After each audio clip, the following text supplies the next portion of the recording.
Municipal ఎన్నికల వేళ Dubbaka BRS పార్టీకి ఎదురుదెబ్బ తగిలింది. బీఆర్ఎస్ పట్టణ అధ్యక్షుడు వంశీకృష్ణ ఆ పార్టీకి రాజీనామా చేశారు. కుక్కకు టికెట్ ఇచ్చి గెలిపించుకుంటా కానీ నీకు టికెట్ ఇవ్వను అని మున్సిపల్ మాజీ చైర్పర్సన్ గన్నే వనితారెడ్డి మాటలతో తీవ్ర మనస్తాపం చెంది ఈ నిర్ణయం తీసుకున్నట్టు తెలిపారు. ఎంపీ రఘునందన్ రావు సమక్షంలో బీజేపీలో చేరారు.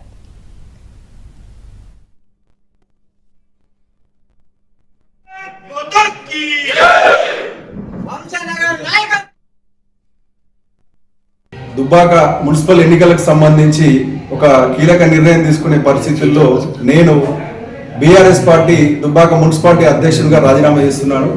నేను ఈ రాజీనామా ఇప్పటి నుంచే ఆమోదం వస్తుంది. నాకు ఆ పార్టీతో నాకు సంబంధం లేదని చెప్తున్నా. ఎందుకంటే గత 3 రోజులుగా కొన్ని పరిణామాలు నన్ను నా కుటుంబాన్ని తీవ్రంగా కలిసివేసినాయి. ఇదేదో కౌన్సిల్ టికెట్ కోసమో ఎన్నికల కోసమో గెలవడం కోసమో కాదు, ఆత్మ గౌరవానికి సంబంధించిన విషయంగా నేను భావిస్తున్నా. ఎత్తుకున్నట్టు అభివృద్ధి చేసుకున్న వాటిని ఒకటో వార్డు ఆయనకు ఆ సిట్టింగ్ ఆయనకు టికెట్ వారేసారు.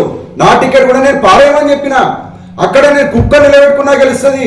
నేను అట్లా చేసిన అక్కడ అంటే ఈ కుక్కను కాదలుచుకోలేదు. నాకు టికెట్ కోసమో లేకపోతే పార్టీ కోసమో రాజకీయాల కోసమో నేను లేను. ఒక ఆవేశంగా తీసుకున్న నిర్ణయం కాదు, ఆత్మ గౌరవానికి సంబంధించిన విషయం.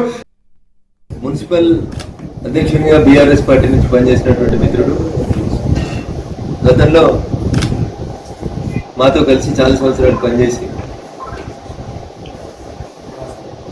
కొన్ని పరిస్థితుల వల్ల టీఆర్ఎస్ పార్టీలో చేరి అధ్యక్షునిగా ఎదిగి తర్వాత న్యాయవాదిగా ఎదిగినటువంటి మిత్రుడు పల్లె వంశీకృష్ణ గౌడ్ గారు తిరిగి భారతీయ జనతా పార్టీలో ఈరోజు చేరడం అనేది పార్టీ సభ్యులు అందరం పట్టణాధ్యక్షుని దగ్గర నుంచి మొదలుకుంటే జిల్లా అధ్యక్షుడి వరకు రాష్ట్ర అధ్యక్షుడి వరకు అందరం కూడా స్వాగతిస్తా ఉన్నాం. తగిన గుర్తింపు గౌరవాన్ని ఇచ్చి వంశీ గారిని తిరిగి గతంలో మా పార్టీలో ఎట్లయితే సభ్యుడిగా కొనసాగించుకున్నామో అదే ఆధార అభిమానాలతోటి ముందుకు తీసుకెళ్తాం. టీఆర్ఎస్ పార్టీ పతనం అవుతుంది దుబ్బాక మున్సిపాలిటీలో అని చెప్పడానికి మున్సిపల్ అధ్యక్షుడు రాజీనామానే స్పష్టంగా దానికి సంకేతం అని చెప్పి ఈ సందర్భంగా తెలియజేస్తూ